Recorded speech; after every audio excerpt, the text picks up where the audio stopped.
नमस्कार, ABC channel में आपका स्वागत है। मैं हूं सचिन श्रीवास्तव और आप मेरे साथ देखेंगे आजमगढ़ से जुड़ी खबरें। आइए नजर डाल लेते हैं आज की खास खबरों पर। खबर के प्रायोजक हैं Sarvodaya public school, Harbanshpur, Azamgarh. Admission open. Classes nursery to 9th and 11th। Niswa girls inter college, Paharpur, Azamgarh. Admission open classes nursery to 11th। IIT और नीट की तैयारी। Paradise international school, Hirapatti, Azamgarh. Admission open. Play group 2 class 9 और लाइफस्टाइल फर्नीचर, बेलानाडी, आजमगढ़। मुबारकपुर में संविधान निर्माता बाबा साहब doctor Bhimrao Ambedkar पर विवादित टिप्पणी करने का मामला सामने आया है। 2 युवकों का वीडियो सोशल मीडिया वायरल पर हो रहा है। वीडियो में दोनों बाबा साहब को गाली दे रहे हैं। मामले की जानकारी मिलते ही बड़ी संख्या में बसपा के पदाधिकारियों और कार्यकर्ताओं ने मुबारकपुर थाने का घेराव कर दिया। आरोपियों के विरुद्ध कार्रवाई की मांग की। पुलिस ने इस मामले में दोनों आरोपियों के खिलाफ मुकदमा दर्ज कर लिया है। पहले एक आरोपी को हिरासत में लिया और बाद में दूसरे को भी धर दबोचा। आपको बता दें कि मुबारकपुर के रहने वाले युवक कृष्णकांत यादव पुत्र रामविलास यादव गांव रसूलपुर और अर्जुन चौधरी पुत्र अमरेश चौधरी मुस्तफाबाद के रहने वाले हैं। आरोप है कि इन लोगों ने भीमराव अंबेडकर को वीडियो बनाकर गाली दी। उसका वीडियो सोशल मीडिया पर वायरल कर दिया। पुलिस का कहना है कि मामले में वैधानिक कार्रवाई की जा रही है। वहीं इस मामले में स्थानीय नेताओं का कहना रहा कि यह गाली साजिश के तहत दी गई है। दोनों युवक राजनीतिक परिवार से हैं। इस घटना से बहुत ही आक्रोश है। मामला ये था कि संविधान रचयिता जिसको ये देश मानता है बाबा साहब डॉक्टर बी आर अम्बेडकर, जिन्होंने सुंदर संविधान लिखा, उनके खिलाफ एक अवैध टिप्पणी की गई, जिनको व्हाट्सएप के माध्यम से हम लोगों ने भोर में जब मैं सो के उठा तो देखा तो व्हाट्सएप पे पड़ी हुई है रिकॉर्डिंग। तो हमने देखा तो अपने दोस्तों यारों में बात किया गया, ऐसी सी बातें हैं। फिर लोगों ने मुझसे कहा कि नहीं अतिक भाई इसमें कार्रवाई होनी चाहिए, तो हमने कहा ठीक है। तो ऐसे धीरे धीरे करके मुझे लगता है वीडियो ग्रुप पे चली गई और तमाम ये युवा कार्यकर्ता आ गए और तमाम लोगों ने कहा कि FIR दर्ज होनी चाहिए।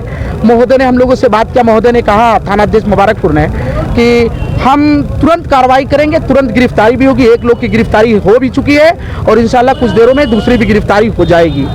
नामजद किया नामजद इसको ये मानते हैं ये कि ये आक्रोशित मामला है, क्षेत्र में एक लंबा आक्रोश है। ये एक राजनीति के तहत किया गया है, ये राजनीति के तहत किया गया, साजिश के तहत जिसको कह लिया जाए। और इसमें उनके खिलाफ जिसने ये वीडियो वायरल किया है या जिसने बोला है, ये दोनों के राजनीतिक हैं और दोनों राजनीति करते हैं और राजनीति। देखिए, कल रात को मेरे यहाँ करीब 9, साढ़े 9 बजे यहाँ के प्रधान जी हैं फ़ोन किए थे और मेरी उनसे बात हुई थी कि बाबा साहब को इस तरह से गाली गलौज दिया गया है। कई दिन से मामला चल रहा है। तो मुझे खबर मिली तो मैं तुरंत मुझे लगता है कि सबसे पहले मेरे यहाँ सूचना आई थी। तो प्रधान जी से मैंने कहा ठीक है, मैं कल थाने पर आऊँगा और हमारे जो भी पदाधिकारी हैं वो लोग आएंगे और CO साहब से, SO साहब से बात करके हम लोग उसको जो है मुकदमा दर्ज करा के उनको जेल भिजवाने का काम करेंगे। ऐसा कुछ रचने का क्या कारण है? देखिए, समाज में हर तरह के लोग कुछ घृणित मानसिकता के लोग जो बाबा साहब के संविधान के बदौलत राजनीति करते हैं, वही लोग जो है कि बाबा साहब को इस तरह से गाली गलौज का देना ये उचित नहीं है। ये संवैधानिक दायरा से बाहर की बात है और उनके ऊपर हम लोग मुकदमा करा के ही मानेंगे। और उसमें 1 लोगों की पकड़, जो जिसने वायरल किया था वीडियो, वो पकड़े गए हैं और दूसरे लोगों को पकड़ने के लिए प्रशासन की कार्रवाई से भीम आर्मी संतुष्ट है? अभी तक तो 1 लोगों की पकड़ हुई है। तो अभी दूसरा का जब तक जो मेन जो मुलजिम अभी वो नहीं पकड़ा गया, जब तक वो नहीं पकड़े जाते तब तक कभी हम संतुष्ट हैं। इसके लिए क्या करेंगे? इसके लिए अभी तो 2 दिन का समय मांगे हैं और मुकदमा के लिए भी, और उनको लिए पकड़ने के लिए प्रशासन गई है। अगर 1-2 दिन में मामला अगर कंफर्म नहीं होता तो फिर इसके बाद SP साहब से बैठेंगे। इसके लिए फिर हम लोग ऊपर का। वहीं SP सिटी शैलेंद्र लाल ने बताया कि महापुरुष पर आपत्तिजनक टिप्पणी का वीडियो बनाने वाले दोनों आरोपियों के विरुद्ध मुकदमा पंजीकृत कर उनकी गिरफ्तारी की गई है। क्षेत्र में लॉ एंड ऑर्डर की कोई समस्या नहीं है। मीडिया के माध्यम से एक वीडियो संज्ञान में आया था जिसमें 2 लड़के महापुरुषों के प्रति अभद्र भाषा का प्रयोग कर रहे हैं। इस प्रकरण में पुलिस के द्वारा मुकदमा अपराध संख्या 287/24 अंतर्गत धारा 302 BNS व 66 IT एक्ट कायम किया गया है। दोनों लड़कों की पुलिस के द्वारा गिरफ्तारी कर ली गई है। मौके पे शांति है व इस समय लॉ एंड ऑर्डर की कोई समस्या नहीं है। हौसला बुलंद दबंगों ने गांव में वर्चस्व बनाने के लिए पीड़ित परिवार के सदस्यों को बुरी तरह से मारपीट का घायल कर दिया। विरोध करने पर असलहा दिखाकर आतंकित किया। मारपीट की इस घटना का CCTV फुटेज वायरल हो रहा है।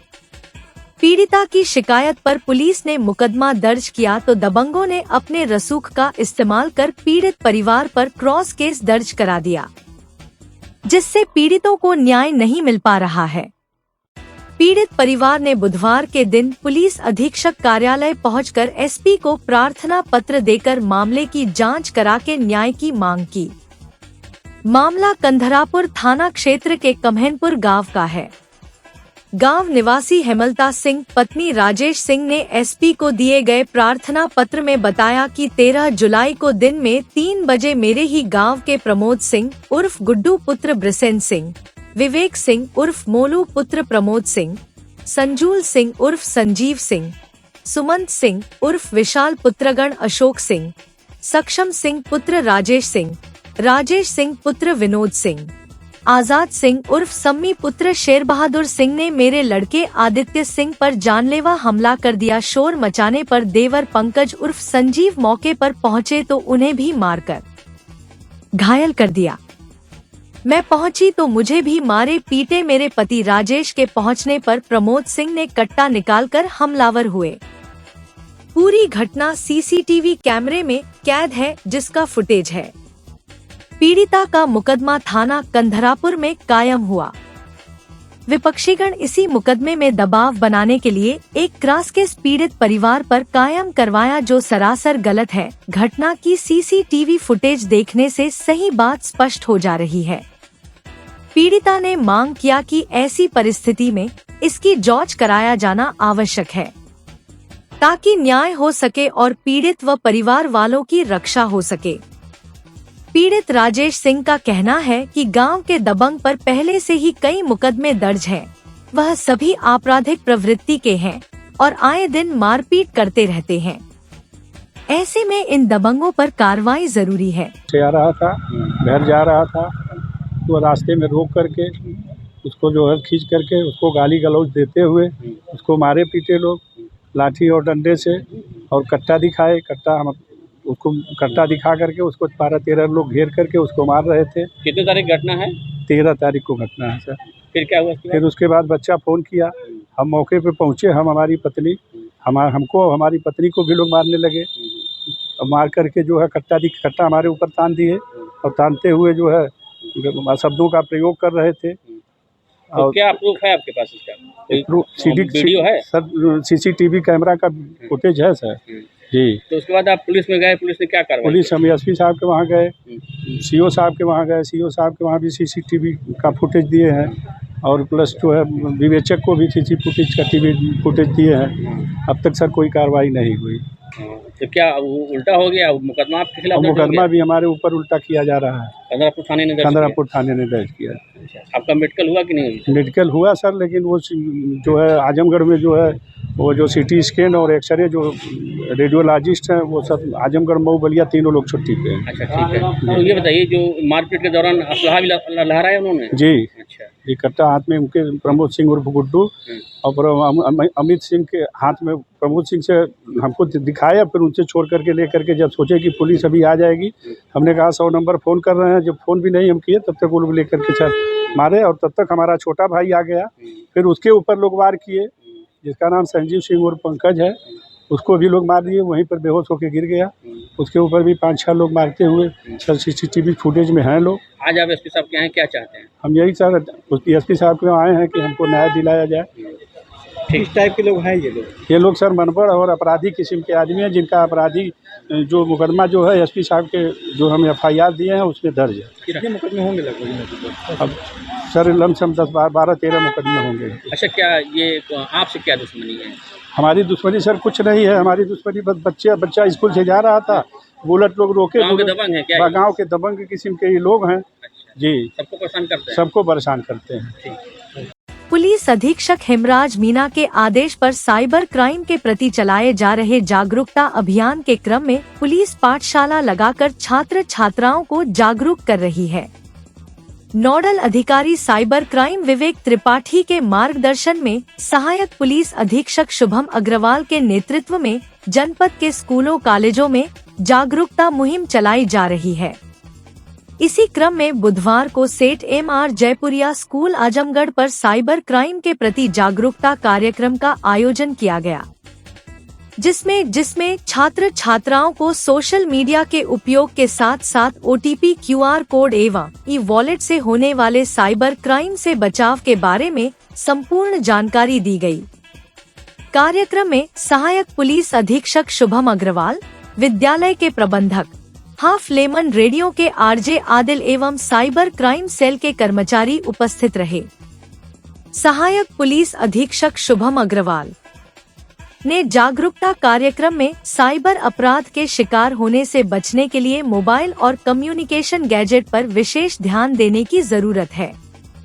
आर्थिक साइबर अपराध के बारे में उनके द्वारा जानकारी दी गई।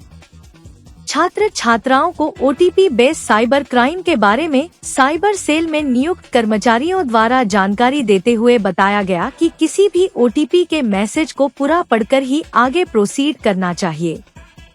अक्सर देखा जाता है कि लोग OTP को पॉपअप नोटिफिकेशन पर देखकर ही किसी को दे देते हैं या स्वयं उपयोग कर लेते हैं, जबकि OTP वाले मैसेज को पूरा पढ़ने की आदत डालनी चाहिए, जिससे आप साइबर अपराध से बच सकते हैं। कार्यक्रम को संबोधित करते हुए सहायक पुलिस अधीक्षक शुभम अग्रवाल द्वारा छात्र छात्राओं को साइबर क्राइम के प्रति जागरूक करते हुए कहा गया कि किसी के साथ साइबर क्राइम होने पर देखा जाता है कि छात्र छात्रा अपने घर वालों से छुपाकर अपने पॉकेट मनी से या अन्य माध्यम से पैसे प्रबंध करके साइबर जालसाजों को दे देते हैं, जिसका परिणाम होता है कि साइबर क्रिमिनल उन्हें और ज्यादा ब्लैकमेल करते हैं और अंततः बच्चे गलत कदम उठाते हैं। इस प्रकार किसी भी साइबर ब्लैकमेलिंग आदि होने पर कभी भी घबराए नहीं, अपने गार्जियन को बताएं। यदि नहीं बता पा रहे हैं तो आप 1930 या साइबर पोर्टल पर अपनी रिपोर्ट करें, आपकी जानकारी को गोपनीय रखा जाएगा। कार्यक्रम में सहायक पुलिस अधीक्षक शुभम अग्रवाल द्वारा वर्तमान में युवाओं में जल्दी पैसा कमाने के लालच पर विस्तार से प्रकाश डालते हुए ऑनलाइन ट्रेडिंग के नाम पर हो रहे धोखाधड़ी के संबंध में प्रकाश डालते हुए कहा गया कि कलर ट्रेडिंग के नाम हर एज ग्रुप के लोगों को फंसाया जा रहा है, जिसमें नाबालिग बच्चे भी शामिल है। कलर ट्रेडिंग का एल्गोरिदम ही ऐसा है कि शुरुआत में कम पैसे इन्वेस्ट करने पर पैसे बढ़ाता है तथा बाद में ज्यादा इन्वेस्ट कराकर लोगों के पैसे लूट लिए जा रहे हैं। इसलिए इस प्रकार की ट्रेडिंग से संबंधित व्हाट्सएप, टेलीग्राम, इंस्टाग्राम आदि के चैनलों ग्रुपों से न जुड़े तथा अपने जानने वालों को भी जागरूक करें। कार्यक्रम के अंत में विद्यार्थियों द्वारा साइबर क्राइम से जुड़े विषयों पर प्रश्नों का उत्तर सहायक पुलिस अधीक्षक शुभम अग्रवाल द्वारा दिया गया। ऐसा मेरे पापा ने बताया था कि ये होने लगा है कि कभी कभी अचानक से मैसेज आ जाता है कि आपके इतने रुपए कट गए हैं, लेकिन सर हमने कुछ किया नहीं रहता है। तो सर उन्होंने बताया था कि बहुत सारे लोग इसमें क्या करते हैं कि उस पर क्लिक कर देते हैं और तब उनका सच में कट जाता है। तो सर ऐसे कैसे पता करें कि हमारे फोन पे फेक मैसेज आ रहे हैं?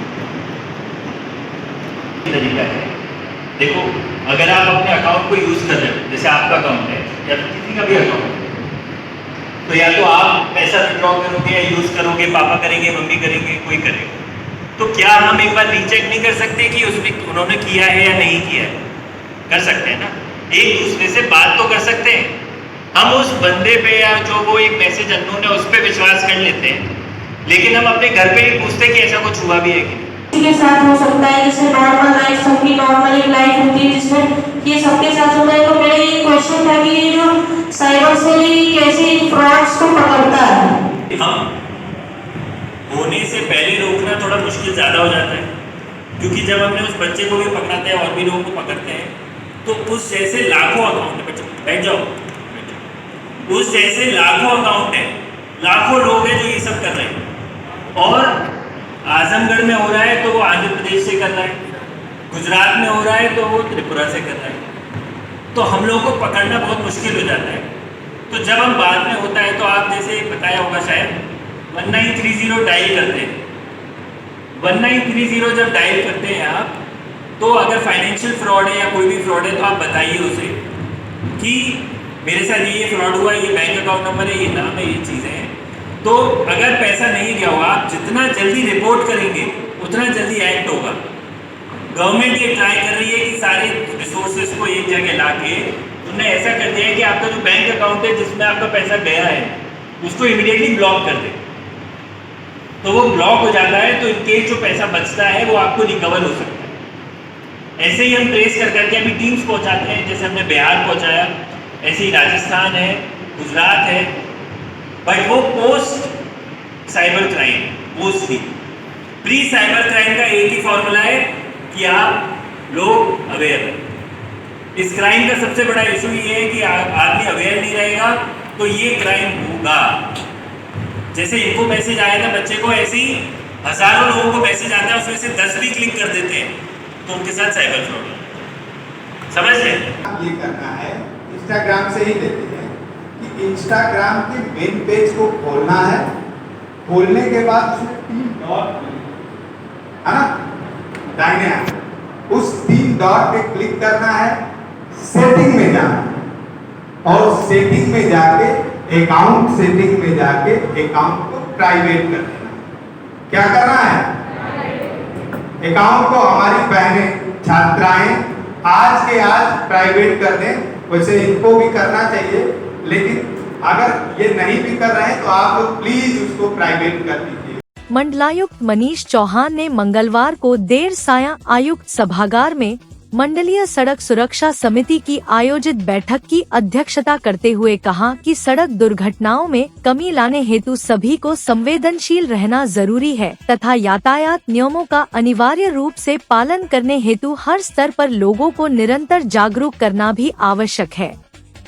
उन्होंने विभिन्न सड़कों पर पूर्व में चिन्हित किए गए ब्लैक स्पॉट्स पर अपेक्षित सुधारात्मक कार्यवाही नहीं किए जाने पर नाराजगी व्यक्त करते हुए NHAI, लोक निर्माण विभाग एवं अन्य संबंधित विभागों के अधिकारियों को निर्देशित किया कि ब्लैक स्पॉट्स पर तत्काल सुधारात्मक कार्यवाही सुनिश्चित की जाए।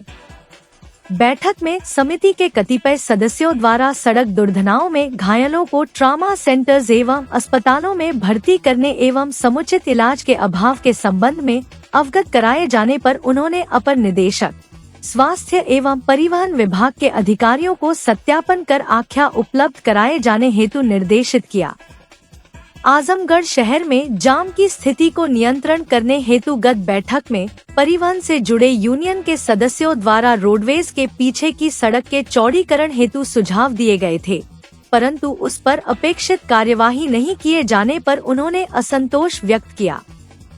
मंडलायुक्त श्री चौहान ने इस संबंध में संभागीय परिवहन अधिकारी डॉक्टर RN चौधरी को निर्देश दिया कि लोक निर्माण विभाग के अधिकारी तथा यूनियन के सदस्यों के साथ जाकर मौके का मुआयना करें।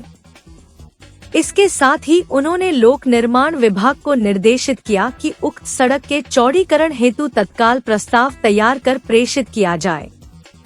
बैठक में अपर पुलिस अधीक्षक यातायात विवेक त्रिपाठी ने कहा कि सड़कों को काट दिए जाने के कारण प्रायः दुर्घटनाएं होती हैं।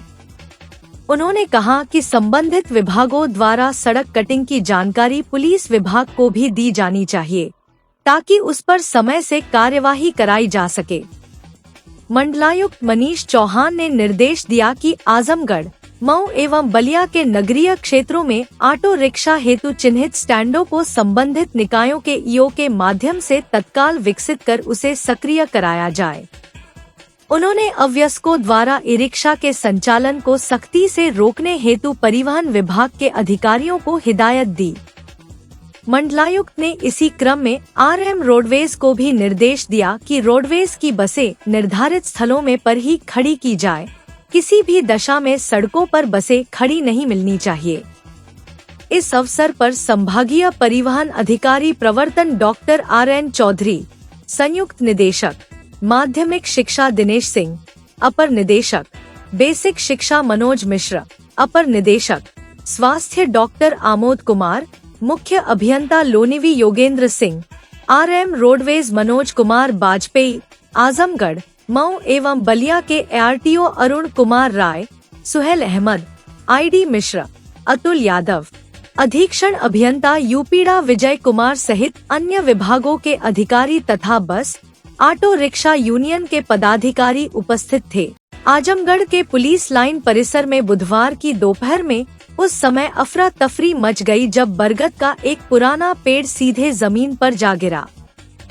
बुधवार को कार्य दिवस होने के चलते वरिष्ठ अधिकारी जन सुनवाई कर रहे थे, जिसके चलते लोगों की गहमा गहमी थी और कई वाहन भी खड़े थे।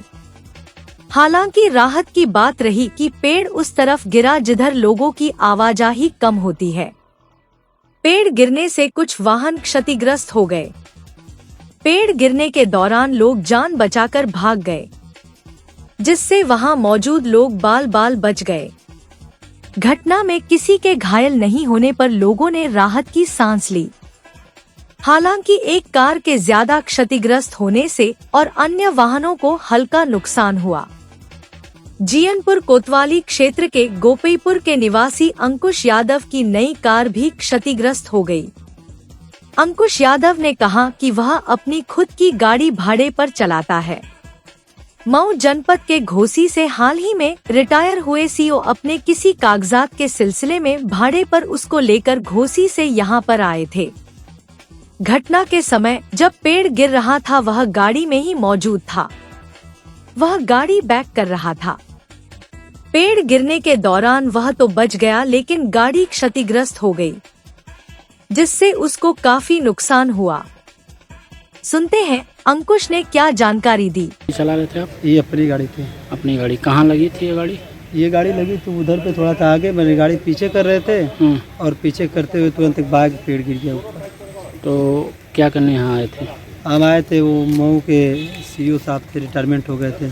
अच्छा। घोसी के रहने वाले थे, घोसी रहते थे। उनका अपना वो कुछ काम था, उन्हीं को लेके आए थे यहाँ पे। अच्छा, उन्हीं को भाड़े से लेके आए थे? जी जी।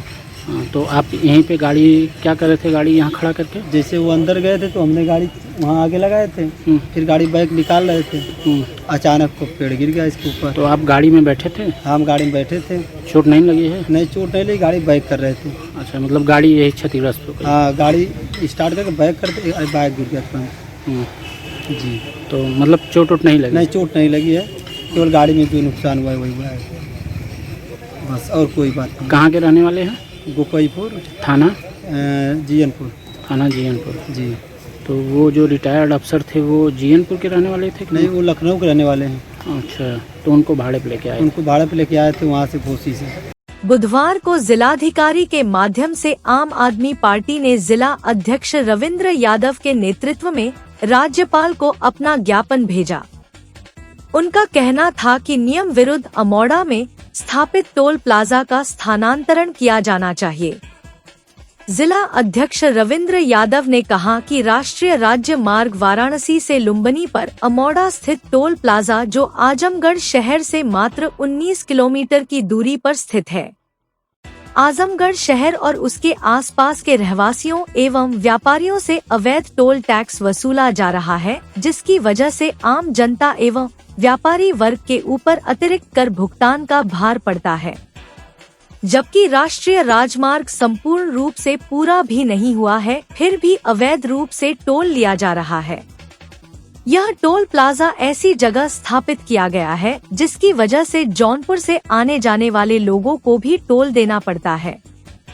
जो यात्री जौनपुर से चलकर फरीहा, संजरपुर, सरायमीर, फूलपुर, शाहगंज जाते हैं, उनसे भी जबरदस्ती टोल वसूला जा रहा है। जबकि मोहम्मदपुर के पास मोहम्मदपुर फरीहा बाईपास है, उस मार्ग पर बैरिकेडिंग कर दी गई, जिसकी वजह से यात्रियों को मोहम्मदपुर से चेक पोस्ट और चेक पोस्ट से फरीहा मजबूरन जाना पड़ता है। आजमगढ़ जिले के रानी सराय थाना क्षेत्र के कोटवा कयामपुर गांव निवासी संदीप उपाध्याय ने एसपी और डीएम को शिकायती पत्र देकर आरोप लगाया कि गांव में गाटा संख्या 46 में रकबा 3,410 हेक्टेयर की भूमि धरी पर काबिज है। न्यायालय से स्टे के बाद भी विपक्षीगढ़ में कर्मचारियों के सहयोग से 7 जुलाई को जबरदस्ती पैमाइश करते हुए उसके खेत के हिस्से में जबरदस्ती दीवार जोड़ लिए। इसकी शिकायत जब स्थानीय थाने पर की गई, तो थानाध्यक्ष ने उसका ही चालान कर दिया। पीड़ित ने एसपी को प्रार्थना पत्र देकर न्याय की गुहार लगाई। हमारा मामला यही था, रामोद यादव प्लाटर डीलर सर हैं। एक कैंपपुर का मामला हो, 2 बिस्ता बैनामा कराए 33 नंबर में। असर गाटा संख्या हमारा 46 है। असर उसमें हम दीवानी या मुकदमा स्टे भी किए थे, उसमें आकर वहाँ ज़बरदस्ती फरमाइश कराएं और उसके बाद ज़बरदस्ती मौके पे ज़मीन सर वहाँ मौके पे कम है और मौके पे कम रहने का कारण वो सब लोग ज़मीन ज़बरदस्ती वहाँ खूंटा गड़वा कर वहाँ पर बाउंड्री घेरवा दिए सर। 10 बजे रात को हम लोग को मार पीट के थाने में बंद करा दिए और उसके बाद सर हम भी आए एसपी साहब के, डीएम साहब के, पूरा हम अधिकारी के सबको हम दरखास्त दिए हैं सर। हमारी कोई सुनवाई नहीं हो रही है और सर हम चाहते हैं हमारा बात मुख्यमंत्री तक ले पहुँचे, हमारी सुनवाई हो के हमको न्याय चाहिए sir. Niswa girls college Paharpur Azamgarh के सबसे पुराने कॉलेजेस में से एक है, जो 1938 से विज्ञान, वाणिज्य, कला के क्षेत्र में उत्कृष्ट शिक्षा प्रदान कर रहा है। इसने कक्षा 9वीं से 12वीं तक IIT और नीट की तैयारी के लिए ग्रेविटी इंस्टीट्यूट लखनऊ के साथ इंटीग्रेटेड कक्षाएं भी शुरू की हैं। कक्षा नर्सरी से 11वीं तक प्रवेश खुला है। उच्च अनुभव वाले शिक्षकों के साथ उत्कृष्ट शिक्षण पद्धति, पूर्ण सुसज्जित कंप्यूटर लैब, पुस्तकालय और विज्ञान प्रयोगशाला, 24/7 CCTV निगरानी, पावर बैकअप। न्यू एडमिशंस के लिए फॉर्म और प्रोस्पेक्टस अवेलेबल है, तो जल्दी करें। Paradise International School, a CBSE board, co-ed English medium school, a place for your lovely kids in your nearby vicinity. Paradise International School focuses on the overall development of a child, academically, psychologically, as well as physically. It focuses on sports activity to bring best out of every child by training their minds and body for competitive environment. Admission open for playgroup to class 9th, CBSE board. Sarvodaya public school near RTO office Harbanspur Azamgarh, affiliated to CBSE. Admissions open from classes nursery to 9 and 11. जहां है highly experienced faculty, advanced labs, magnificent library, huge playground with lush green campus, separate ground for pre-nursery, separate classes available for girls and boys. We also organize sports, music, smart classes, and many more facility available. Lifestyle furniture, Belnadi Azamgarh. सभी प्रकार के furniture एवं electronic सामानों की भरपूर range उपलब्ध। हमारे यहाँ EMI की सुविधा 0% ब्याज पर उपलब्ध। इलेक्ट्रॉनिक सामानों में LED TV, refrigerator, washing machine, air conditioner, air cooler, deep freezer, water cooler, mixer juicer, iron, fan, induction, battery, inverter, electric geyser, gas geyser, आटा चक्की इत्यादि। फर्नीचर के सामानों में बेड, गद्दा, सिंगारदान, अलमीरा, sofa, table, chair, rack, stool, संदीली, सीढ़ी, डाइनिंग टेबल, झूला आदि। शादी विवाह की हो तैयारी या ऑफिस और घर के लिए सामानों की करनी हो खरीदारी, पहुंचिए लाइफस्टाइल फर्नीचर, बेलनाडी आजमगढ़।